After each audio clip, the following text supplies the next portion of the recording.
Before we get to today's episode with Dave Hyde, we're excited to introduce you to our newest partner, which, like us, is pure South Florida. That's Doral Toyota, where you can find all of your favorite Toyota models, whether you're looking for a new, used, or certified pre-owned vehicle. Doral Toyota is located at 9775 Northwest 12th Street. That's 9775 Northwest 12th Street, just a few blocks from International and Dolphin malls. Experience the Doral difference, which means 4 years of complimentary maintenance and roadside assistance on all new vehicles. Also, in-house financing is available for credit-related issues. If you mention 5 Reasons when you call 305-680-1129, that's 305-680-1129, or come into the dealership, you'll work directly with a dedicated manager, not a salesperson.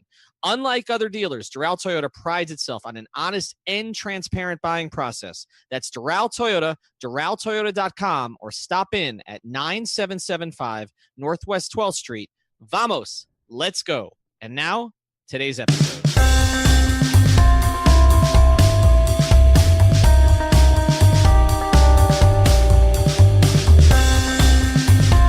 Welcome into the latest episode of the 5 Reasons Podcast. I'm Ethan Skolnick here, as always, with Chris Whittingham. Now that you've found us, make sure that you hit the subscribe or follow button on whatever platform you're on. You'll get all of the old episodes and all of the new episodes as soon as they post. All right, one of the topics that we've wanted to hit for a long time is who is the most influential athlete in South Florida history.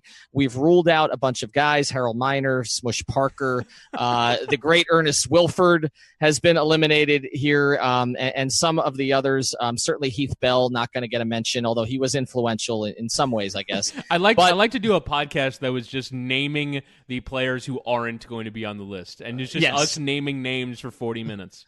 Yes, there could be.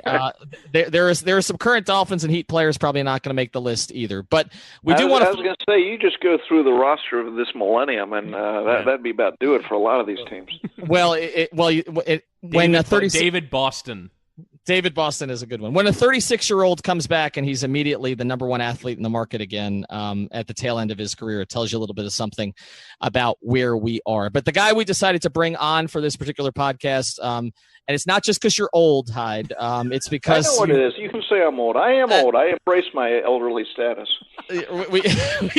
We brought on Dave Hyde. He's been covering sports in South Florida since 1985. Went to the Sun Sentinel in 1990. He's been the lead columnist there for a long time. He's covered all of the recent championships, the 2 Marlins championships, of course, the only 2 times that they made the playoffs, the Panthers run in 96, the Dolphins playoff games as far and few between as they've been, and also the Heat's 3 titles, the Hurricanes' great era. So what we're going to do with you, Dave, we're going to wait to plug your book until we get to the Hurricanes section because we think that's the appropriate place for it.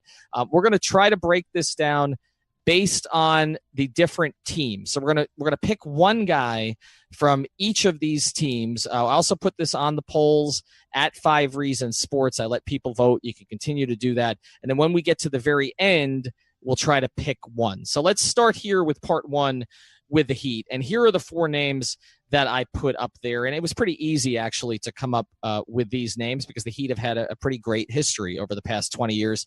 This is just players, guys. This is not executives or coaches or, in the case of Riley, being both or owners like Mickey Arison. The 4 names that I put on this list, LeBron James, Dwayne Wade, Shaquille O'Neal, and Alonzo Mourning. So let's start here with you, Dave. Who would be your choice of those 4? Hands down, no problem, Dwayne Wade. I mean, the quick, obvious campaign for Wade here would be longevity, 3 titles. He bridged the 2 championship eras from Shaq to the big 3 with LeBron. Obviously, LeBron's the best player to have worn a Heat jersey, but Wade, for what to me are obvious reasons, is wins this award without much argument.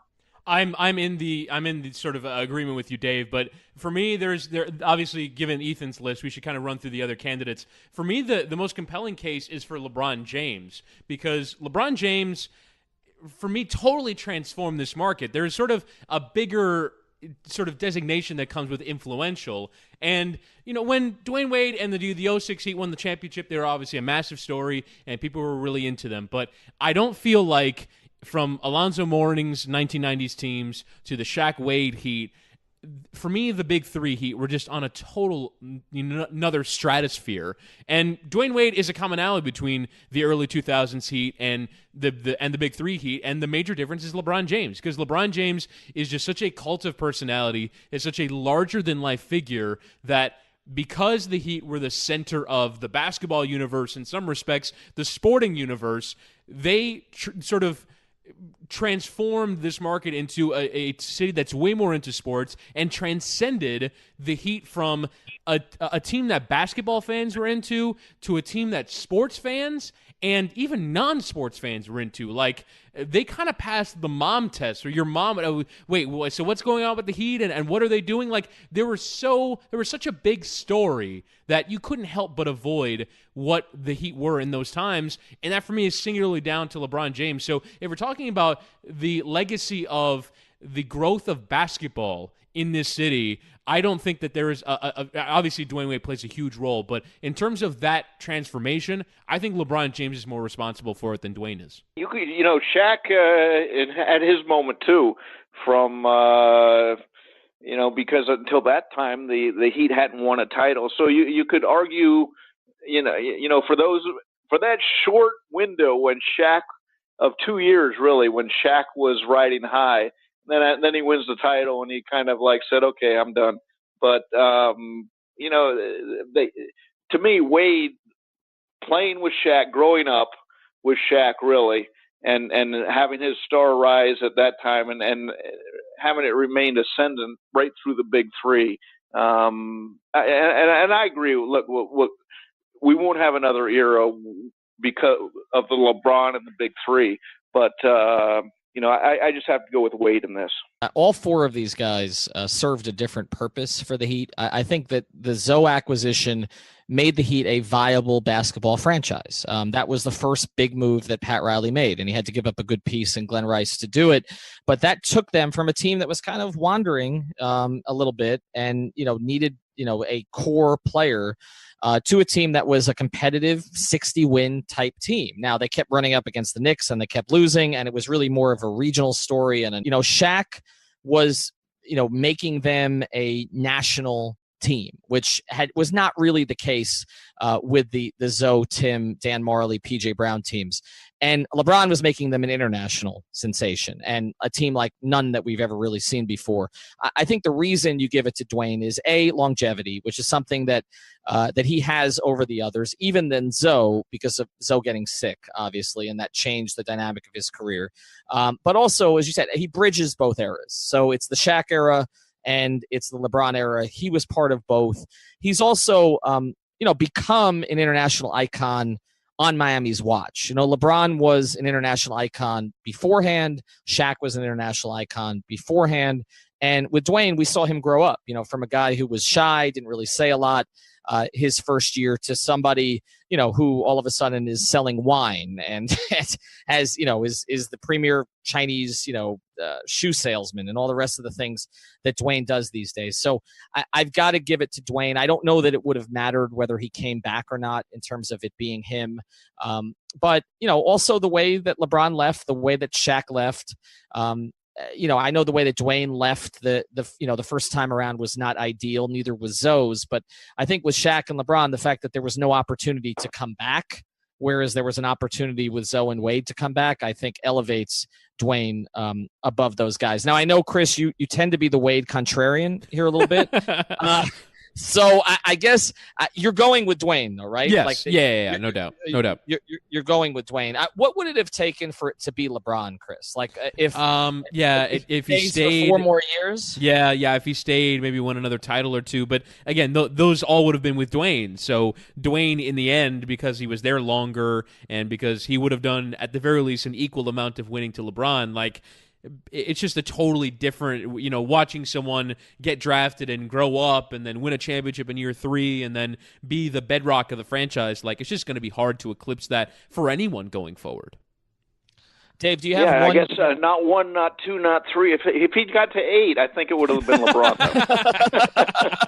Yeah, because he went not 4, not 5, not 6, not 7. Yes, it would have taken 8 in order for him to have delivered on that promise. Yeah, exactly. Dave, do you have one Dwayne story that sticks out to you the most?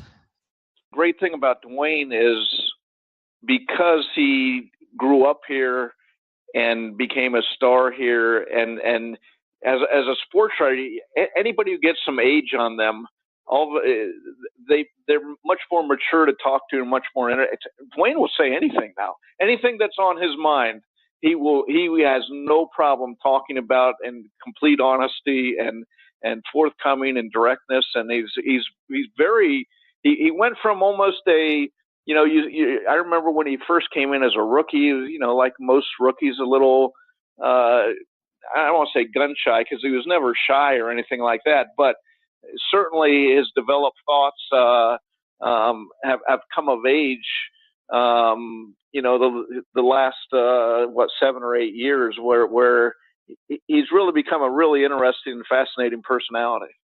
Yeah, he has, and he's gotten much more socially active, which I think early in his career was something he wasn't comfortable with. I think a couple of people had big effects on him in that way. I think, again, we denigrate Shaq at times, but Shaq transformed Dwayne personally. Like you talk about him being shy. Some of it we didn't love at the time. Some of the stuff that Dwayne followed Shaq on during that period of time, but certainly Shaq had a big effect. I think as far as sort of making Dwayne aware of the endorsement portfolio and the need to get out there. And, you go to the T-Mobile ads and a lot of the stuff that Dwayne did.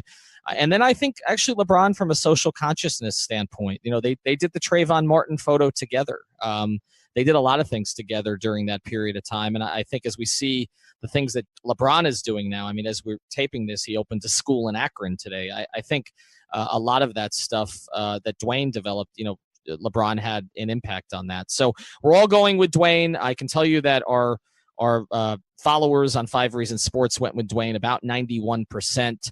The second on there was actually Zoe, and I think that's because people are bitter about Shaq and LeBron. They got 2% combined, and Shaq didn't get anything. So I think that's the big reason. They've forgotten Zoe leaving for New Jersey. Yeah, time heals all wounds. And trashing Mickey Arison at a press conference. Remember that? That was at Zoe's Summer Groove. I forgot the exact year. It might have been like 2002, and that was after Mickey actually sent a plane so Zoe could come back from the Olympics to see the birth of his child. So that's been forgotten. All of that has been patched up, but the Shaq stuff, even with retiring the jersey, has not completely been patched up. All right, let's move on to part 2 here. And what was interesting to me about this was I had no problem putting 4 names on a poll for the Heat. A little more difficulty with the Dolphins. Dan Marino's winning the poll, going away. No surprise about that. Just curious for your thoughts here on who should be number 2 on that list for the Dolphins. Well, I think it has to be Larry Zonka. He was the face, and really the rugged face.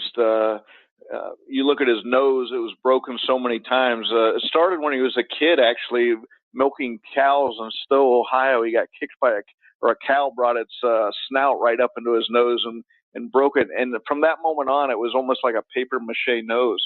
And one of the great things when he got his Hall of Fame bust was talking to the guy who sculpted it about how to make the nose.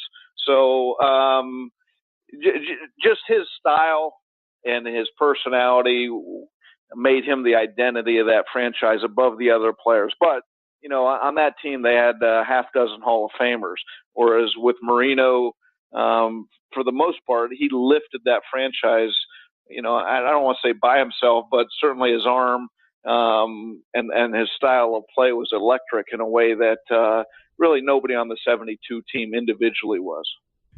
Before we carry on with Dave Hyde, I want to tell you about an event that's coming to South Florida that's going to be really cool. It is the second edition of Mas Miami, which features Dan Le Batard and Papi for a night of music, art, and sports with a domino tournament thrown in there as well. It's this Saturday at Revolution Live and Stash in Fort Lauderdale. It's music made by Miami as local bands Jacuzzi Boys, Magic City Hippies, Cannibal Kids, and Dama Vic will be performing at Revolution Live. Live art will also be performed by Diana Contreras and Sona. Plus at Stash, Papi's Domino Tournament returns, and it will be happening along with a live performance by local band Tamboca. Part of the proceeds will be going to Bullies and Beyond Rescue and the Ron McGill Conservation Endowment. I'm sure you enjoy his weekly segment on the Le Batard Show, so you can benefit his charity work as well. You can get tickets by logging on to LeBatardBrothers.com. That's LeBatardBrothers.com. They're also all across social at Le Batard Brothers as well. Join Dan and Papi this Saturday for Mas Miami Volume 2. Again, get your tickets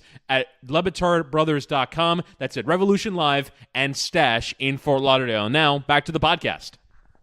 When you look at this sort of modern era of the Dolphins in the last 20 years, I do think that there are obviously two players you'd have to consider for me, and they're Jason Taylor and Zach Thomas. I've been on the radio with Channing Crowder recently on WQAM, and we do the Miami Dolphins pregame show together, and he's been telling me stories about what Zach Thomas has been in that meeting room, in that locker room, and sort of as a figure. And he told me a great story about how he was told to do something in the middle of a game, and Channing then went after the game or in a sort of in a ensuing film session and said, "Well, why what did you see? Why did you tell me to blitz this gap or whatever the case may be?" And Zach said, "I went against this guy in 1999 when he was the offensive coordinator in Kansas City, and whenever his tight end motion across the formation, that meant that they were running to that side at almost 100% of the time, and he knew sort of instinctually in the game that was the right thing to tell someone else to do." And so I do think that there is sort of that anecdotal sort of version of an incredible player and a legendary player, and like Peyton Manning is some of that stuff. And I think his legend was built by Omaha and all the audibles and all this stuff. That stuff happens on defense too. I think Zach was sort of in just on another level to everyone else. And yet, because Jason Taylor has that sack figure, that he's one of the all-time leaders in NFL history in sacks, that's why he was a first-ballot Hall of Famer, and there was just nothing that tangible for Zach Thomas to have. So I think Jason Taylor is kind of the bigger figure of this time, but obviously the biggest ever is Dan Marino. One of the things that's, surprised me a little bit is how we've separated these guys after retirement, because there's no question in my mind that Jason Taylor is a deserving first ballot Hall of Famer, but it's hard to make the argument that Jason Taylor is a deserving first ballot Hall of Famer and Zach Thomas is not even considered for the Hall of Fame. But the idea that Zach is not even in this conversation, and again, I'm biased. I loved covering Zach. I love the whole experience of covering Zach, how honest he was. We talk about like good guys in terms of athletes. The day that Zach Thomas was cut, which was not done in the best way by the Dolphins, Zach went about trying to reach reporters who had covered him to make sure they had everything they needed. And I remember him trying to reach me 3 or 4 times that morning to make sure that I didn't miss out on anything that he wanted to say. And it wasn't that he was criticizing the organization. He just wanted to be fair to the guys who had been around. So to me, for the first few years of his career, Dave, Zach was more the face of the franchise than Jason was, and I think it changed a little bit over time, but I think as far as the modern era, you could really make a case for either of them. Yeah, I agree with you. They're 1 and 1A, and depending on the game or the season or sometimes just the moment, I'd have a harder time, certainly for the first stretch of their career, or again, like you said, look, Zach was a star from his first training camp, whereas Jason, it took 3 years, probably into year 4 before you saw the full consistent talent from him. But I guess what separated them to me was when Nick Saban came in and started moving Jason around, and you saw his some skills you hadn't seen get unlocked, and that's when he became the NFL Player of the Year. So. Look, I get why Jason was the Hall of Famer, but look, if Brian Urlacher's in the Hall of Fame, I don't know why Zach isn't. Again, if we're making the big picture of the Dolphins' history, though, there have been other guys who have been their best player in their era at their position. Dwight Stevenson at center, in the 80 to 88, he was considered the best center in the league. And Paul Warfield, receiver in the Super Bowl years, he was the Randy Moss of that era, that guy who, without the wild personality, but the flash on the field, he was a game breaker. Dave, do you have because obviously Dan Marino is going to win this going away. Do you have a favorite Dan Marino story? Well, my favorite story is in a loss in Detroit. Look, we saw how many great plays, how many touchdowns. You got the spike game. There's a lot of winning moments for Marino, but one of those moments, he actually cost them the game in Detroit, and he stood at his locker. And he could be very short with the media at times when he wanted to be, but that day you saw how accountable, professional, and really he sat there, took question after question, made sure, went to Harvey Green afterwards, said, I didn't see it, so-and-so writer, make sure that he knows I'm taking blame for this loss. And it wasn't that he was speaking to the media. A lot of times we're just conduits. He was telling his teammates, hey, look, this one's on me, and I'm going to take full accounting of this, and I'll make it up for you next time. But there you saw the great leadership quality that he had. Yeah, I think he's been lost a little in history, Dave, just overall, because, we can talk about the numbers. The numbers were insane, especially when you consider the era that he played in when you could actually hold the receivers, right, as opposed to now. And everything has changed where now you have 70% completion percentages. I mean, I wonder what Dan would have put up these days. But I feel like, not reaching a second Super Bowl, not winning a Super Bowl, that some of his achievements have kind of been swept under the rug, I think, by the general public. Like when I see all-time quarterbacks ranked on NFL Network and other places, he's never where I think he should be. And I think, again, it has to do with the whole rings thing.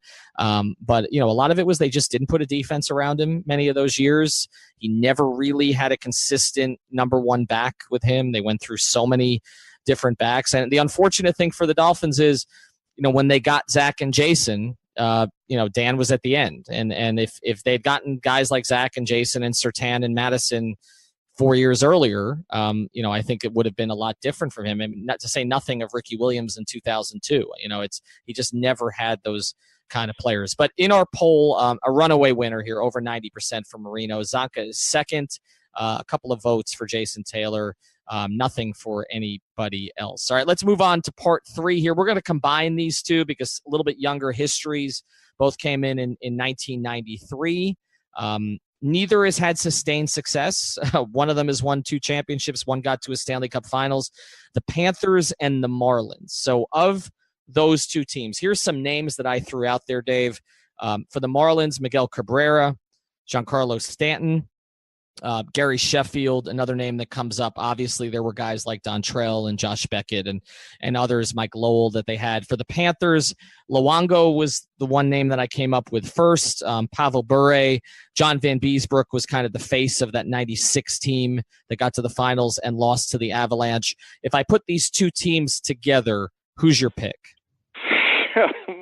My pick, and the problem with picking these, look, the Panthers haven't won since 96. They haven't won a playoff series in 22 years. And the Marlins have such a weird history. But if I'm picking one, it'd be Miguel Cabrera, because he did come up as a rookie and helped win the World Series in 2003. And then he was here long enough and was great enough that you saw it's no surprise what he's gone on and done in Detroit. But again, both of them have such a disjointed history. It's hard to come up with one single player. Really, it should be Roberto Luongo, but because he's here at the front end of his career, and now he's playing great at the back end, but they just haven't won. They haven't. He hasn't been afforded the platform, and in some respects, sort of like Jason Taylor and Zach Thomas. But even to more of a degree because it's hockey in South Florida.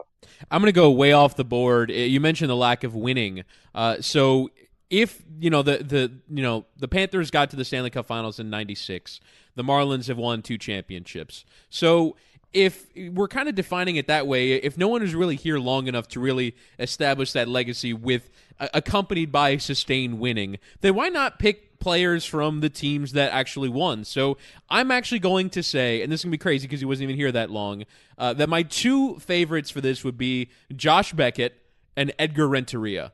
Because Edgar Renteria is one of the most iconic moments in the history of baseball. It still gets shown whenever they run sort of all-time World Series packages.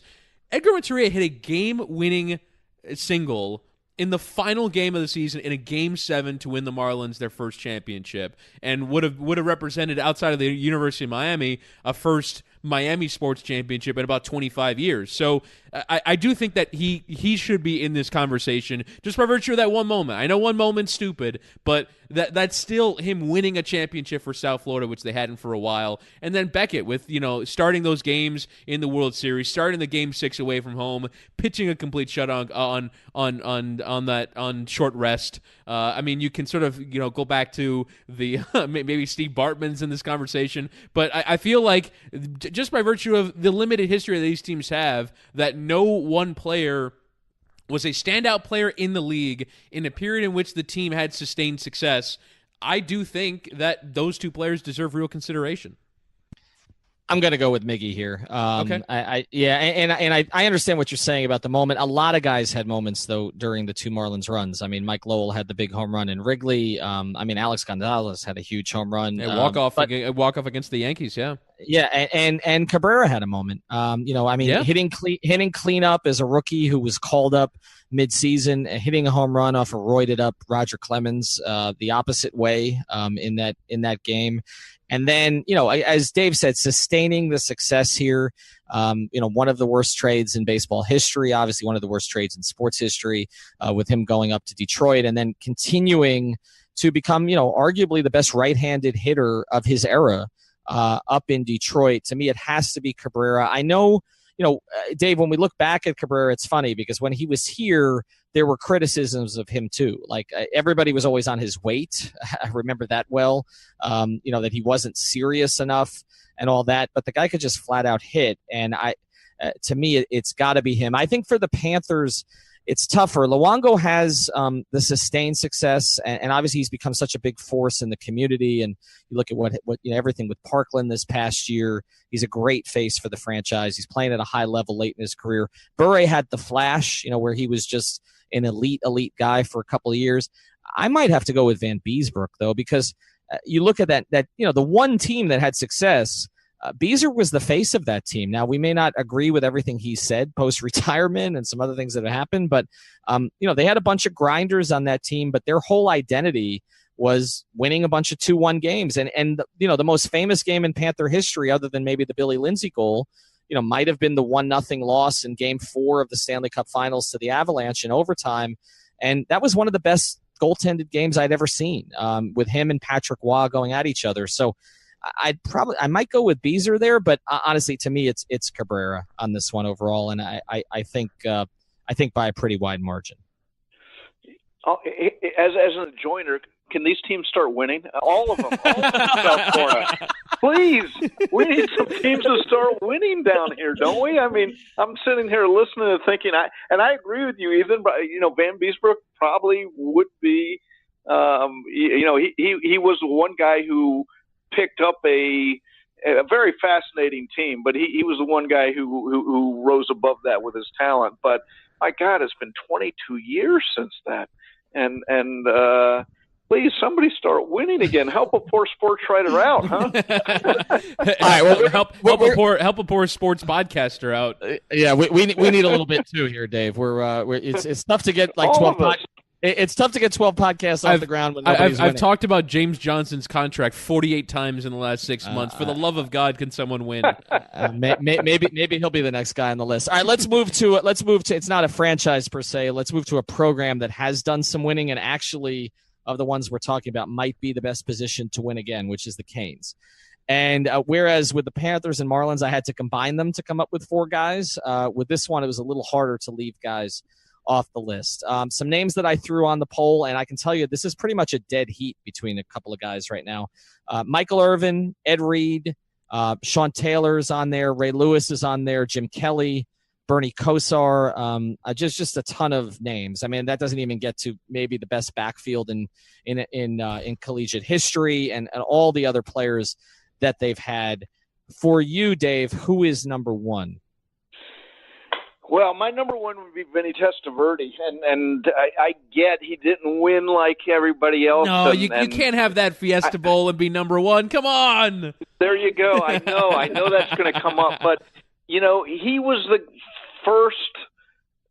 He won the Heisman. He was the first pick in the NFL draft. He was at that moment. If we're talking in the moment, to me, he was a star. Now, I really don't know how you separate all these people out, though, because, Ray Lewis wasn't here till the end. Michael Irvin left a year early. And then you look at, there were times they were having 5, 6 players drafted in the first round. How do you separate some of those guys? So I'm not going to argue too hard about any of them, but it just when you say, okay, who stands out to me, having lived here at the time, I would pick Vinny. Okay, so let's pose the question this way: when you think of the University of Miami football program, you think of Dave. I think of. I don't think of one individual player. Okay. Do you? I mean, that's a hard thing in college, right? So you tell me, but convince me who I should be thinking. So when I sort of think of it, and Ethan, we'll kind of get your perspective in a second. When you talk about people that embody the program, that embody sort of the culture of it, and all these different ways in which it's been portrayed in media now and in documentaries, I think of Ed Reed. I think Ed Reed is the player that for me most typifies what the program is. I don't believe he was that highly touted as a recruit. I could be wrong there, but he was the last guy they took. In fact, someone turned down a scholarship and they offered it to Ed Reed. That's how he came. Was he track? Was he track as well? Was he one of the guys that took a track scholarship and then played football on it? I'm not sure about that, but okay. I know he was almost an afterthought in that recruiting class. Right, but just sort of a guy who, and then kind of sort of waved the flag in the NFL too. When I think of the U, I think of Ed Reed. So for none other than intangible reason, I think Ken Dorsey can get real consideration if we're talking about, as a college player only. But for me, I do think the NFL matters because the University of Miami does get viewed through the prism by which it sends players to the NFL, that it is an NFL factory. And I do think that because a lot of the fan base here in Miami aren't necessarily students, it's not like a college town where you're only wrapped up in the collegiate aspects of these players. You are wrapped up in what they do in the league. There's a reason why there's a Pro Canes Twitter account that follows what these guys do when they get to the NFL, and that's a legitimate part of the identity of the program. So as much as you want to sort of say, well, Ken Dorsey was an incredible college quarterback, and what he did at the University of Miami was incredible in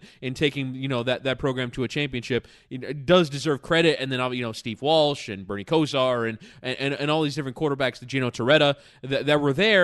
I do think that what they did in the NFL matters. So I'm going to go for Ed Reed here as my choice. Yeah, I'm changing my answer. I'm changing my answer to Michael Irvin then. Okay. You convinced me. Michael Irvin, between the nickname, the playmaker, the way he played on the field, and the personality, not only at Miami but in the aftermath and the pros and the talent. Quick answer, Michael Irvin for me.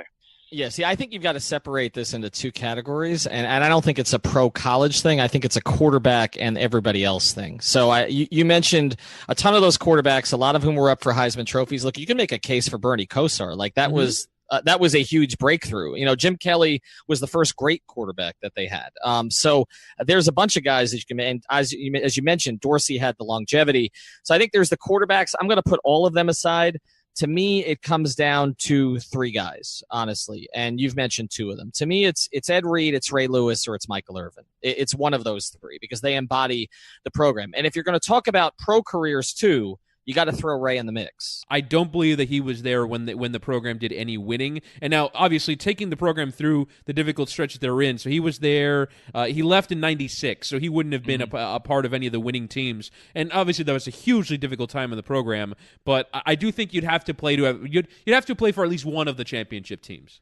Yeah, I know. I can understand that. And so I'm going to make the case between one of your two guys, because those would sort of be my two finalists, would be Ed Reed or Michael Irvin.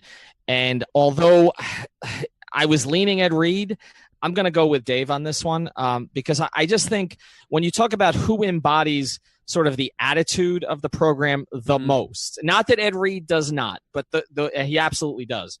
But the one who embodies it the most is Michael Irvin. And because it wasn't just in college, he played basically for the pro version of the Canes in the NFL also. I mean, that's what the Dallas Cowboys were during his era. Whereas Ed Reed's team in Baltimore, even with Ray Lewis, had a lot of that. But Dallas had the White House, okay? That was the renegade team in the NFL during that period of time, coached by, a former Canes coach. And so to me, it's Michael Irvin first, and I think Ed Reed also. And also Michael Irvin has sort of remained a fixture in the community and some of the things he's done in Fort Lauderdale. I would put Irvin first. So right now, as we get into our final category here, the people who have advanced, I think, if you go by majority vote here, are Marino, Wade, Cabrera, and I'm going to go with Irvin. And so the fifth one here, we're going to open it up beyond players. And this is owners, this is executives, and this is coaches.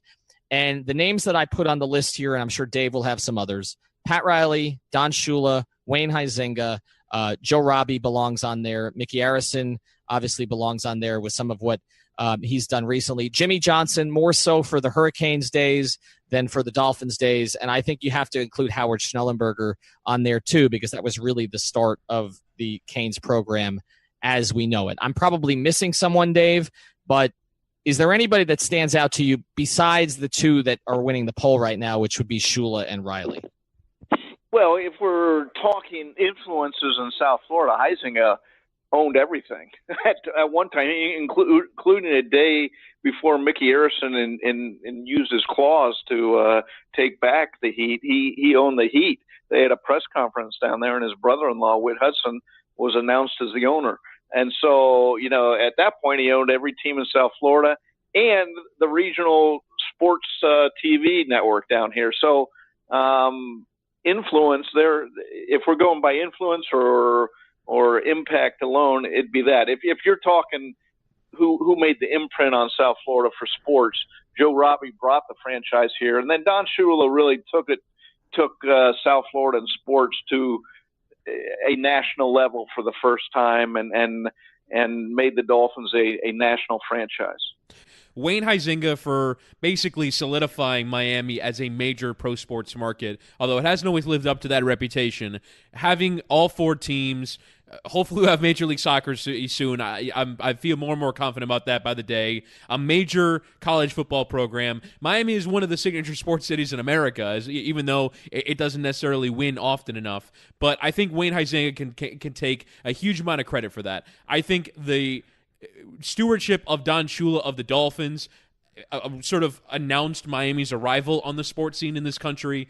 I think Howard Schnellenberger's tenure in charge of the University of Miami created one of the greatest college football programs ever, and he deserves a massive amount of credit for that. And for me, Miami's a blue blood college football program only because of him. I don't know. I mean, maybe someone could have eventually done the work that he did, but I feel like everyone is following in his footsteps. Pat Riley for what he did in really sort of having Miami arrive as a basketball city. So for me, there's any number of choices. I would slightly lean Wayne Huizenga for creating the culture of Miami sports, creating Miami as a destination sports city for a lot of teams, for a lot of leagues. Now, some of that was the way that Miami was changing demographically, but I think his legacy is that Miami is going to have, or South Florida is going to have 5 major professional sports teams and a major college football program. Now, he's not responsible for that, but just sort of being one of the few cities in America that can say that. Yeah, I think I would feel better about that if those franchises that he had, and I'm not taking anything away from him because obviously, like you said, I mean, he had to bring the Panthers and the Marlins here.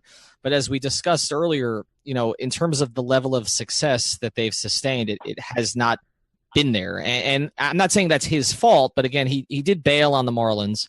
I think rightly so as we look back at it, but he did bail on the Marlins after the first championship. I mean, you can make an argument that if Wayne had sort of stuck it out, then maybe that franchise's direction goes a better way, and there is no John Henry and there is no Jeffrey Luria, and there maybe there wouldn't have been the additional fire sales, and maybe baseball really makes it in this town in a way that it hasn't. And as far as the Panthers, I know that was more of a hobby for him.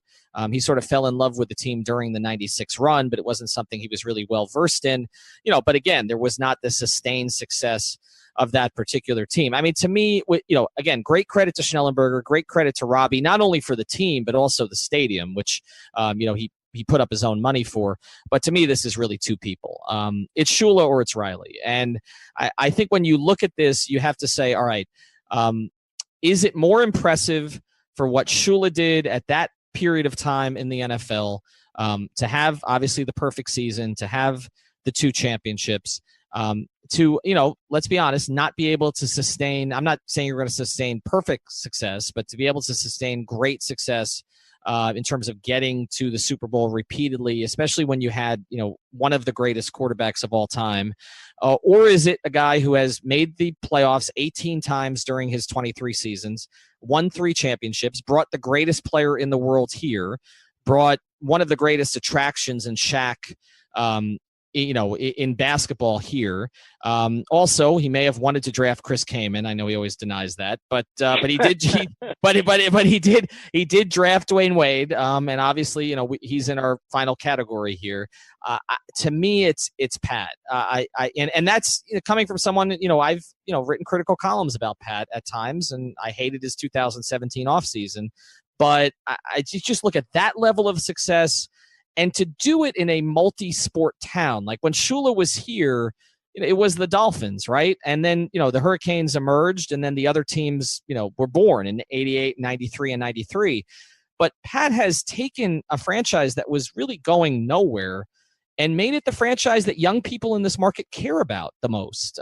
People under 40 are primarily Heat fans. And I know that changes if the Dolphins ever have success, but Riley did that. He made basketball matter in this market, and there have been some missteps. But I think if you look at the overall record, to me, it has to be Pat. To me, it's a if we're talking Shula or Riley, that's a generational question. The older people are going to pick Shula, and anybody under 40, 45 is going to pick Riley. We'll get back to our episode here with Dave Hyde in a second, but we want to introduce you to another of the sponsors of the 5 Reasons Sports Network. And it actually is a sponsor that is responsible for some of the other sponsors on the 5 Reasons Sports Network, and that is spacewolf.com. 2 F's at the end, SPACEWOLFF.com. And this basically works 2 different ways. If you are a business and you have something that you want to advertise, whether it's a podcast, whether you're even a school and you want to advertise at your soccer field, you want people to be able to put banners there, you can basically go on this website and post your space, and people will come on there and buy your space for whatever it is that you price it at. And vice versa, if you are looking to basically advertise your business somewhere, you can find all kinds of different spaces, and it's all over the map. I'm telling you, again, podcasts, radio stations, over urinals, okay, in bars, on coasters, on T-shirts, on anything. You got to check out spacewolf.com. They've made the experience much easier for both sides. Very, very streamlined. We're happy we're working with them.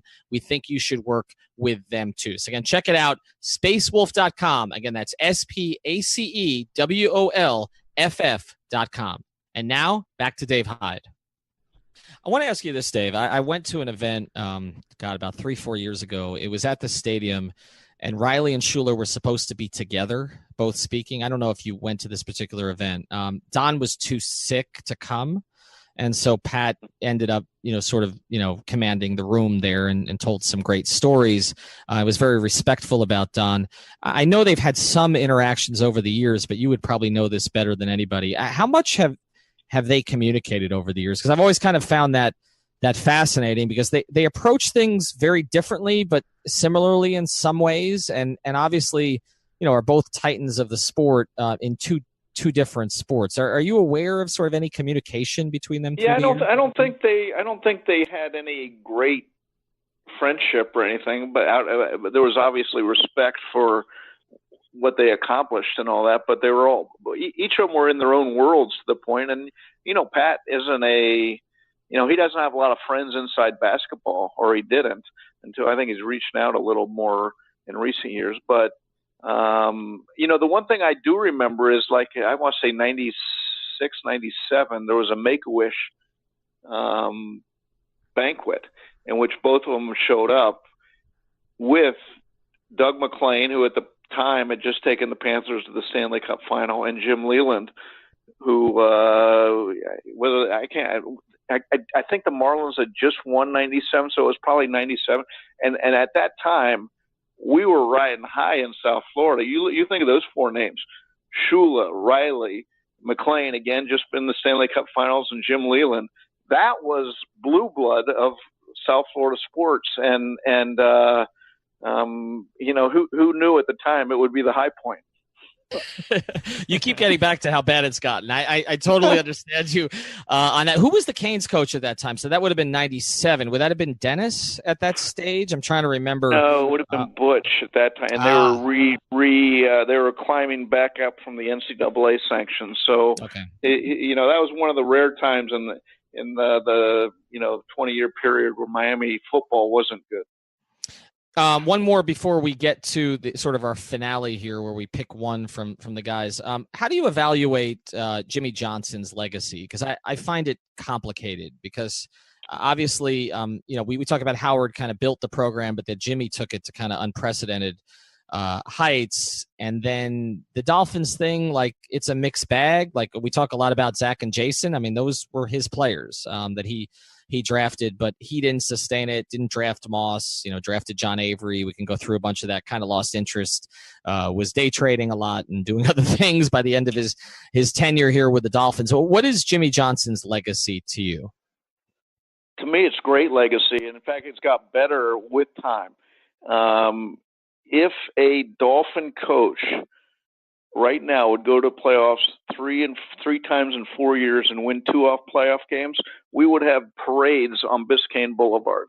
And yet Jimmy, when he did that, and remember, he took over a team that was bloated salary cap. He redid the salary cap. He, as you mentioned, not just Jason and Zach, but he had 2 Pro Bowl cornerbacks in Pat Surtain and Sam Madison. And he left that to Dave Wanstead, and it just slowly crumbled over the following years. But at the time, and I was right there at the forefront saying, well, Jimmy failed here. And yet you look back, okay, he didn't win big like he did in Dallas or with the University of Miami. But if that's the worst part of his career, going to the playoffs 3 times in 4 years and winning 2 playoff games, that's, in retrospect, and especially what's happened in the 20 years since, isn't nearly as bad as we made it out to be. Yeah, and I think a lot of that got played up because of the relationship with Dan too. I feel like if that had been smoother, and I go back to talk radio during that time where every day it was Danny and Jimmy and Jimmy and Danny and Danny and Jimmy, and so I think people who were fond of Dan didn't really like the way that Jimmy approached things then. But when you look back at that, I'm not sure you take away all of Dan's audible power at the time, but the idea of trying to build around a running game when Dan was declining, I mean, it did make sense on the surface.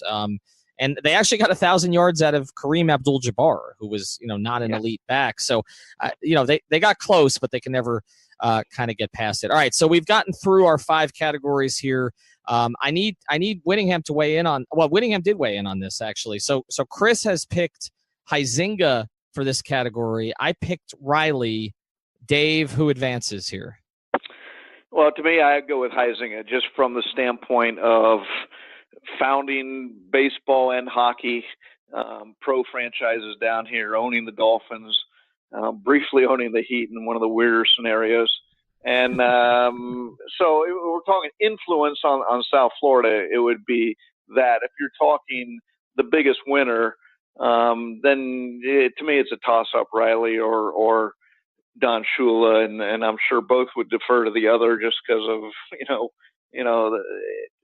again, that's a generational question.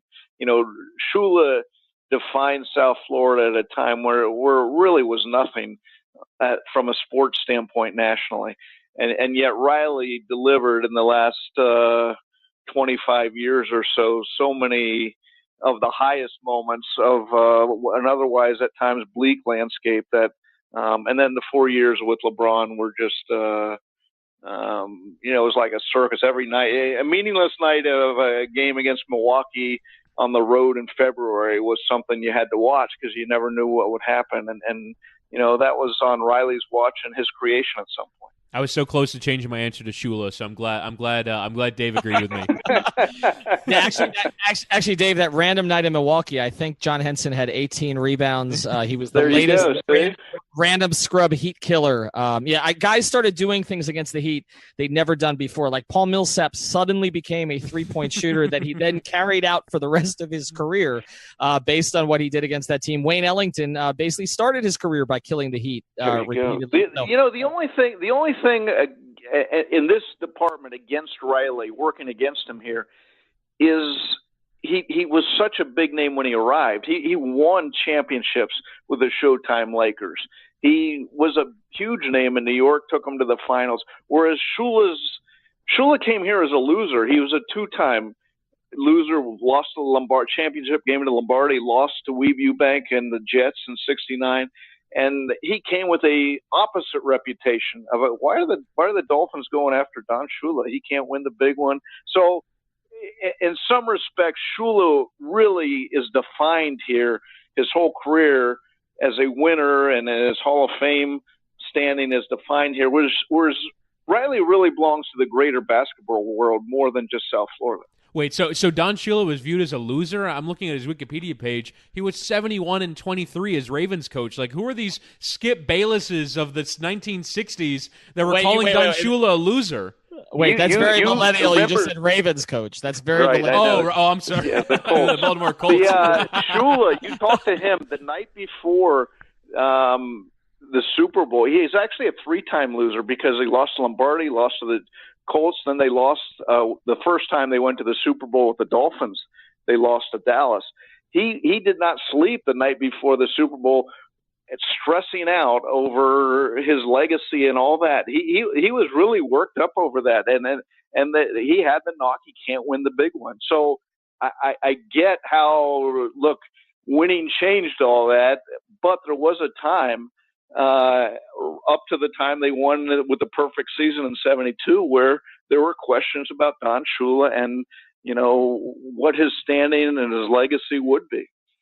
So we go back to that period of time. If Twitter had been available at that stage, Don Shula would have tweeted like LeBron did during the 2011 Finals in Dallas at 3 a.m. And I know this because I was at a Whataburger.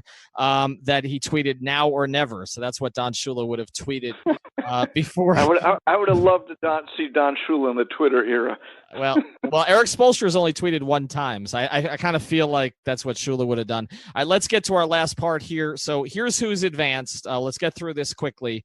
But basically, we've got Dwayne Wade, Dan Marino, Miguel Cabrera, Michael Irvin, and Wayne Huizenga. That's our final 5 here on the 5 Reasons podcast. Chris, I will go to you first. Who's your selection? I feel like Dwayne Wade is the answer that is probably going to win on the polling. I'm going to go for Marino. I feel like Dan Marino is sort of, again, it's one of those where it's how old you are. I feel like because football has lost its place a little bit in Miami, because basketball has risen, because Dan Marino never won the Super Bowl, that I feel like his place is a little bit lost to history. He revolutionized the game. Like and revolutionized the Dolphins. Dave, you mentioned earlier about how the style of the Dolphins changed under Dan Marino. The style of the league changed. And I feel like a lot of what he did ushered in an era of rules changes around the league. So I do think that Dan Marino, I feel like his place is a little bit lost to history. And I feel like older people must want to be sort of clinging to their turf and be like, no, Dan Marino is still the greatest. And despite the fact that I'm the millennial on the podcast, I agree with them. I think Dan Marino is the biggest figure in the history of this market and continues to be so, and it is only more strongly immortalized than his role in the movies as Dan Marino in Ace Ventura: Pet Detective. He is an all-time icon of this area. Dave? I'll go with Shula just from a couple of things I said before. Oh, wait! You can't go with Shula. Shula's I can't go with Shula? No, because you picked Hyde. You picked Hyde over him. Okay. What's the question again? No, the question is most influential. Right. You went with Hyde as the most influential. I go with Hyde just from everything I said before. Owning all 4 teams, owning the regional sports TV thing. He had a monopoly on anything sports down here. And the one deterrent, I remember talking to him once, and he goes, all my business decisions really worked out well. My sports decisions, not so well. So that's the truth. You know, he, as you said, Ethan, the one thing holding him back is he applied money into it. He hired the best people. He did so many right things. He didn't win. Mm-hmm. I'm going to go with Dwayne. And so we're going to have a split decision here. And the reason I go with Dwayne, and with, again, great respect for Marino, who would be second here. And then I think Riley and Shula, would be next on my list. But for me, it's Dwayne, because Dwayne has sort of, to me, come to symbolize sort of Miami's growth and change in this period of time. And I think as we've seen Miami sort of gain even more of a platform as kind of this sexy city and South Beach and all that, like Dwayne has embodied all of that. And we've seen him grow here. And I think, winning the 3 championships, and then also, even if it ends now, the way he came back this year and really revitalized what was kind of a dormant team and a dormant situation. And I could just tell you from the numbers on our podcast, like when he had that game 2 against Philadelphia, like our numbers went way up. If we were podcasting in the 90s, Marino numbers would have killed. Absolutely. No question about that. Well, probably not after the Jacksonville game, but yes, probably not after 62-7. But I just think when you look at this period of time, Dwayne has symbolized this. And then the other thing, whether you want to credit him or you want to credit Riley, the reality is that Shaq came here because of Dwayne, because he wanted to play with Dwayne, that was what made this attractive. And LeBron came here because of Dwayne. And so you're talking about the 2 other big figures in that sport, which has become, sort of the predominant sport down here. Again, I know it changes if the Dolphins win, but for the younger generation, it's the Heat. Dwayne embodies all of that, and so I would go with Dwayne. So we're going to put this up on a poll. Our final 3 here: Huizenga, Marino, and Dwayne. I know who's going to win this, Chris, because of our audience. I know I'm going to lose this one. So yeah, that's you go for the guy in the suit in the office, Dave. Not going to win. Not going to win that. You're not going to win that. But Dave, we really appreciate you joining us. We didn't get a chance to plug your book during this. We should have done it during the hurricane section, but just appropriate for a South Florida sports writer. Your latest book out in paperback is about the 1968 Ohio State Buckeyes. So all of you Miami sports fans, run out, find Terry Porter somewhere. Get to Amazon straight away. Get to Amazon straight away and buy that book. Obviously, you can read Dave in the Sun Sentinel. Follow him at Dave Hyde Sports and hear him on WQAM. Dave, thanks for joining us today. All right, thanks, Ethan, Chris.